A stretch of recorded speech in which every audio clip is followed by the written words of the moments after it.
हरे कृष्णा। नमस्कार दोस्तों, आप समस्त श्रोतागण का आपके YouTube चैनल जीवन अमृत पर हार्दिक अभिनंदन है। आज की वीडियो में आप रसपान करने वाले हैं ज्येष्ठ महात्मा कथा का 22वां अध्याय। इसके पहले की कथा का श्रवण करने के लिए आप सबका बहुत बहुत धन्यवाद। जो हमारी चैनल पर पहली बार आए हैं उनका बहुत बहुत स्वागत है। आज की कथा का रसपान करने के बाद आप पीछे की कथा अवश्य सुने, जो कि मेरे चैनल पर ज्येष्ठ महात्मा कथा 2025 नाम से प्लेलिस्ट में उपलब्ध है, क्योंकि सारी कथाएं एक दूसरे से जुड़ी हुई है। अगर आप पीछे की कथा का रसपान कर लेंगे तो आपको कथा को समझने में आसानी होगी। आप सभी से एकमात्र एक ही अनुरोध है कि कथा का श्रवण हमेशा संपूर्ण करें, ताकि इससे आपको कोई लाभ मिल सके। और दिल से कमेंट बॉक्स में हरे कृष्ण लिखकर एक सकारात्मक ऊर्जा का आदान प्रदान अवश्य करें। आज की कथा में वट सावित्री व्रत का वर्णन किया है। स्कंद जी कहने लगे कि हे ऋषियों, इस ज्येष्ठ मास की त्रयोदशी से लेकर पूर्णिमा पर्यंत 3 दिन का यह सावित्री व्रत कहा गया है। इसको स्त्रियां सौभाग्य के लिए करती हैं।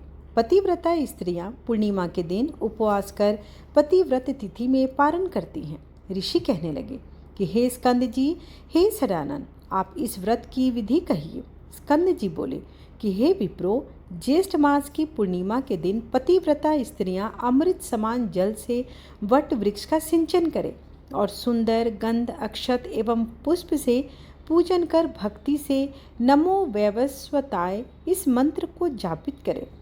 वट वृक्ष की प्रदक्षिणा करके साथ साथ उसमें सुंदर सूत्र लपेटे।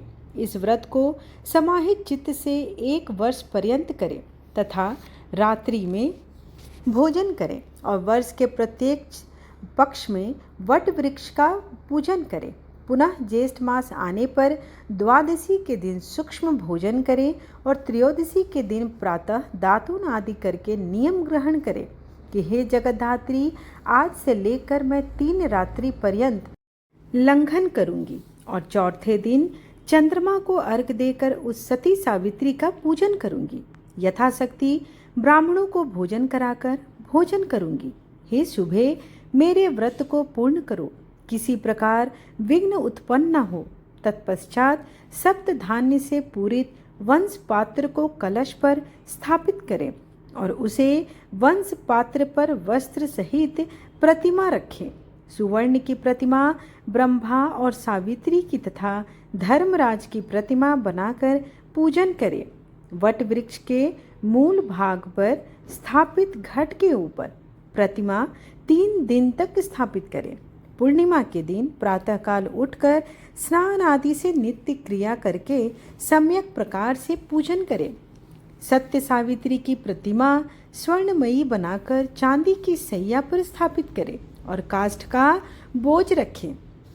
यमराज के निमित्त भक्ति से दीप दान करें। ऐसा करने से पतिव्रता स्त्री अपने पति के साथ समस्त सुखों को भोगने वाली होती है। स्त्री हो, विधवा हो, अपुत्री हो, कुमारी हो, पति युक्ता हो या सुपुत्री हो, सभी को इस व्रत को अवश्य करना चाहिए। अर्घ्य का मंत्र है हे ओमकार पूर्व के हे देवी, वीणा पुस्तक धारिणी, हे पतिव्रते, हे महाभागे, हे वंदी जाए, हे शुचिस्मित, हे दृढ़मते, आपको नमस्कार है। हे वेद गर्भे, हे निमित्त प्रिय भाषण करने वाली, हे सुव्रते, आप अवैधव्य और सौभाग्य तथा पुत्र पौत्र और सख्य अर्थात मित्रता का सुख प्रदान करें। हे सुव्रते, आप इस अर्घ को ग्रहण करें, आपको नमस्कार है। हे देव, आपसे देवता, असुर, दानव, मनुष्य सहित समस्त जगत व्याप्त हैं। हे देव, आप सत्यवत को धारण करें। हे ब्रह्म रूप, आपको नमस्कार है। हे वैवस्वत, आप समस्त लोकों के कर्म साक्षी हो और शुभ तथा अशुभ कर्मों के विचार करता भी आप हो। इस अर्घ को ग्रहण करें, आपको नमस्कार है। हे धर्मराज, आपको नमस्कार है। धर्म रूप, आप धर्मराज हैं, पितरों के स्वामी भी हैं, समस्त जीवों के साक्षीभूत हैं। आप इस अर्घ को ग्रहण करें और मुझे पति सुख प्रदान करें। इस प्रकार 1 वर्ष पर्यंत व्रत को करें। यदि कोई स्त्री असमर्थ हो तो 1 मास ही कर ले। यदि 1 मास व्रत करने की भी सामर्थ्य ना हो तो 3 दिन का ही व्रत कर ले। इस प्रकार पतिव्रता 1 मास तक उपवास करे। जो कुलांगना ज्येष्ठ मास में प्रातःकाल स्नान नहीं करती, महान व्रत रखने पर भी उन स्त्रियों का दुर्भाग्य होता है। जैसे अपवित्र अर्घ की समस्त वस्तुएं निष्फल होती हैं, उसी प्रकार ज्येष्ठ मास में समस्त कर्म करने पर भी स्नान आदि प्रातःकाल न करने से सब निष्फल हो जाते हैं। हे ऋषियों, सावित्री के 3 दिन का व्रत तथा उसका विधान आप लोगों से कहा।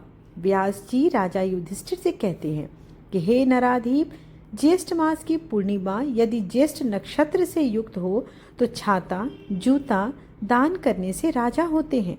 यह मैंने ज्येष्ठ मास का महात्म्य संक्षेप में आपको बतलाया और आपकी भक्ति देखकर और उससे प्रसन्न होकर शेष जो कुछ भी है वह सब मैं आपसे ही कहूँगा। इस प्रकार ज्येष्ठ महात्मा कथा का 22वां अध्याय यहीं पर समाप्त हुआ। आइए अब भगवान विष्णु की आरती करते हैं। ओम जय जगदीश हरे स्वामी, जय जगदीश हरे। भक्त जनों के संकट क्षण में दूर करे। ओम जय जगदीश हरे।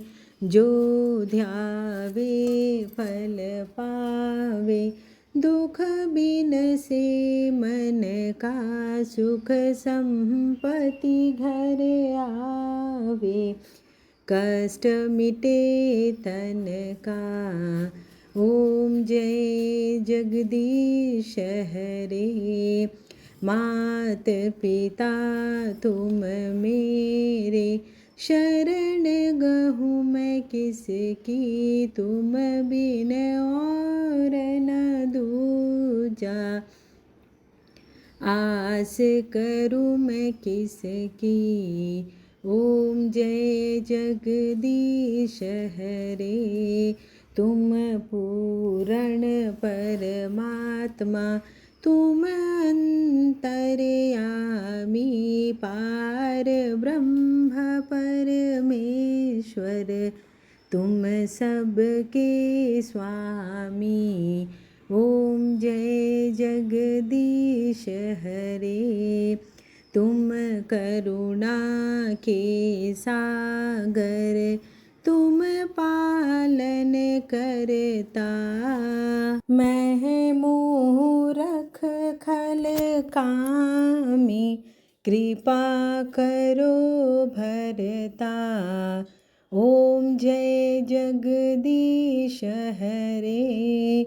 तुम हो एक अगोचर, सबके प्राणपति, किस विधि मिलूं दया मैं, तुमको मैं कुमति।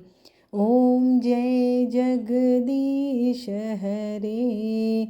दिन बंधु दुख हरता, तुम ठाकुर मेरे, अपने हाथ उठाओ। द्वार पड़ा मैं तेरे। ओम जय जगदीश हरे। विषय विकार मिटाओ, पाप हरो देवा, श्रद्धा भक्ति बढ़ाओ, संतन की सेवा। ओम जय जगदीश हरे। तन मन धन और संपत्ति, सब कुछ है तेरा, तेरा तुझको अर्पण क्या लागे मेरा। ओम जय जगदीश हरे। श्री जगदीश जी की आरती जो कोई नर गावे कहत शिवानंद। स्वामी मन वांछित फल पावे। ओम जय जगदीश हरे। स्वामी जय जगदीश हरे। त्वमेव माता च पिता त्वमेव बन्धु च सखा त्वमेव विद्या द्रविणं त्वमेव सर्वं मम देव देव। आज की वीडियो अगर आपको पसंद आई हो तो चैनल को लाइक शेयर एंड सब्सक्राइब अवश्य करें। वीडियो को लाइक करें और ज़्यादा से ज़्यादा लोगों को शेयर करें ताकि वो भी इनका लाभ उठा सके। धन्यवाद।